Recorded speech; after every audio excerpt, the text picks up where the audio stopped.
Welcome back. JJ Buckets here, yours truly. And if you've been here before, you know the drill. But in case you don't, we are talking basketball. And in and out. Oh! You don't like that! You don't like NBA basketball!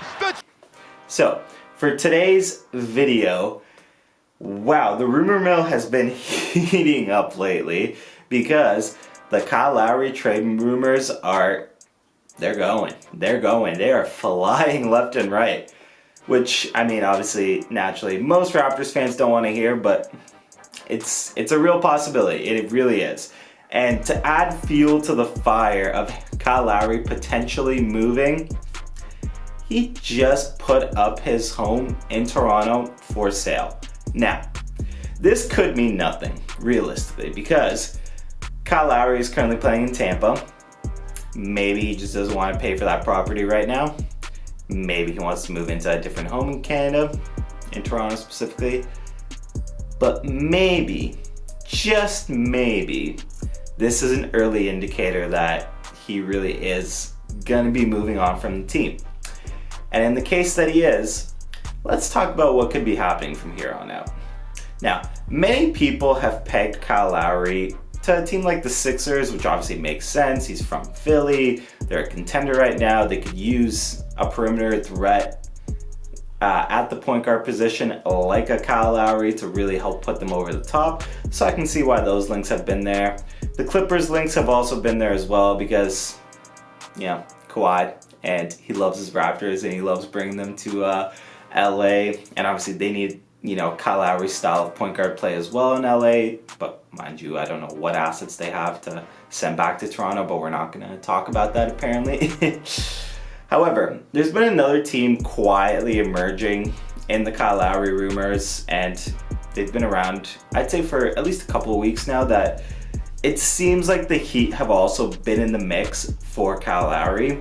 And I think this one actually makes a lot of sense, where the Heat are obviously trying to strike while the iron is hot, right? Like, they're just coming off a finals berth. Jimmy Buckets is already 31 years old, so obviously they want to get a championship core around Butler now while they have this window. And they've been slow out of the gate because of a lot of the COVID problems they've had to deal with. Obviously, Butler specifically has had to deal with the COVID troubles for a while. Now he's finally back healthy, and thank God, he's a great player. It was great to see him, you know, back out on the court. And they're hoping to put it back together, and they're hoping to make a championship push. And they see Kyle Lowry as somebody that can help them go to the next level. So, if Miami is a team that's interested in Kyle Lowry and wants to make that extra push and thinks that Kyle does that for them, they obviously have to send somebody back, right? So, what does this mean for the Raptors? What could they be looking at here in terms of what they would want back from Miami? Let's start off with this. Let's not be delusional about this, folks. I have seen some Raptors fans, I think it's a small portion for the most part, but some Raptors fans have suggested that, oh, if we're trading Kyle Lowry to Miami, we want Bam Adebayo back and, you know, picks, potentially Tyler Herro as well. Nothing less than that. Which, I'm going to be honest with you, the first time I saw kind of one of those posts, one of those tweets, you know, talking about getting Bam back and making sure he's a part of that package, part of that deal, I almost spit my drink out in laughter.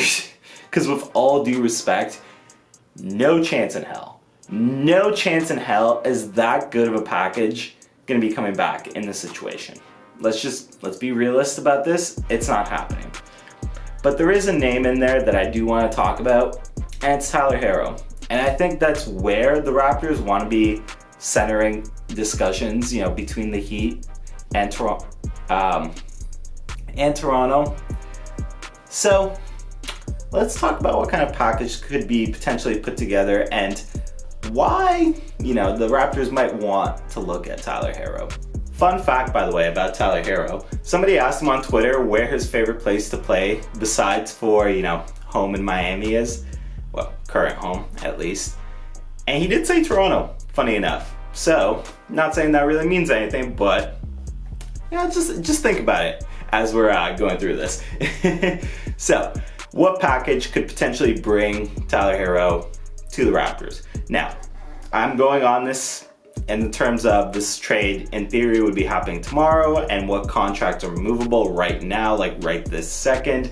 And based on that, it is going to take a little bit of work to kind of match up the contracts and make things work, but I do think there's a package here. I think the package here should be centered around Olynyk and Iggy, obviously to match up the money, and then Tyler Herro to really kind of entice the Raptors, right?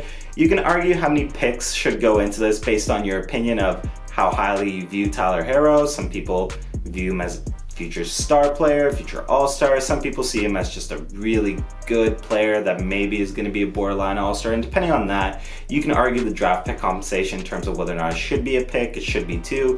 And if you want to do that in the comments, go ahead.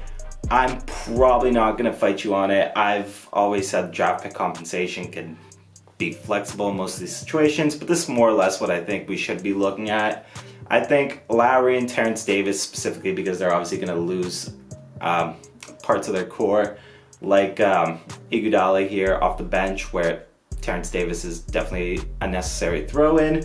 But I do think this is a good package for Miami. They get their point guard that's really going to hopefully help elevate the team around Jimmy and Bam and push them back to, you know, that dark horse contender in the East status type of thing. And for the Raptors, Iguodala obviously is there for the money. You're not really that excited about him. Hopefully you're flipping him in the future, because realistically, in any trade where you're moving Kyle Lowry, you're kind of hitting that soft rebuild button, which honestly, I don't understand why Raptors fans aren't talking about more in terms of something that we need to do, but I'll get to that later. And obviously, Olynyk here actually is not a player I love, but he is quietly somebody that can be used in the big man rotation. So this also quietly, for this season at least, solves the Raptors. I don't want to say solves, but does aid the Raptors potentially in their problems at the big man position, because now you have another guy that can potentially play that. So Olynyk is a fun throw-in as well, and you know, worst case scenario, he's an expiring contract, and I think for the Raptors, that's expiring contracts are things that you're going to want. And then obviously Tyler Herro. Tyler Herro is obviously the center point of this trade for the Raptors, and I think he's somebody that the Raptors should like for a few reasons. Obviously, I've talked about this in so many videos before, but any trade that moves Kyle Lowry out does immediately have the net positive that you're going to allow Freddie to slide to his natural spot at the point guard position and play that. And I think that's always a bonus in any of these situations. And I think Tyler Herro is a very natural fit at the two guard spot beside Freddie. What I like about Herro is kind of a lot of the same things I like about Norm, but maybe on a better level, is you get a very good shot creator and you get somebody that can go get his own offense, which I do think that's something that the Raptors need. Is he at an elite level there by any means right now? No, but he's still a young player, so he's not really expected to be. But I do really like that going forward for the Raptors, is that they have somebody like a Herro that can go, and in those moments where the Raptors really aren't, you know, clicking offensively, he can go create his own shot. And I think that's something that the Raptors will benefit from going forward. So in that sense, I do like it. But I know a lot of people are going to reply and say, well, the Raptors have been quietly turning it around, and they've been, well, they are in playoff seeding at the time of this video being recorded, so why not stay the course? Why not take one of those bottom seeds in the Eastern Conference playoffs and just ride the season out the way it is? I've talked about this before in videos where I've been collaborating with Clutch Takes, but I'll reference it here as well. I think that no man's land of mediocrity, of being a low seed in the playoffs, is the worst place to be in the NBA. And I've talked about it for the reasons that it is, but you're not good enough to compete for a title, and at the same time, you're not bad enough to get elite prospects. And that is such a middling position to be in the NBA. It's very reminiscent of, say, look at a team like the Orlando Magic.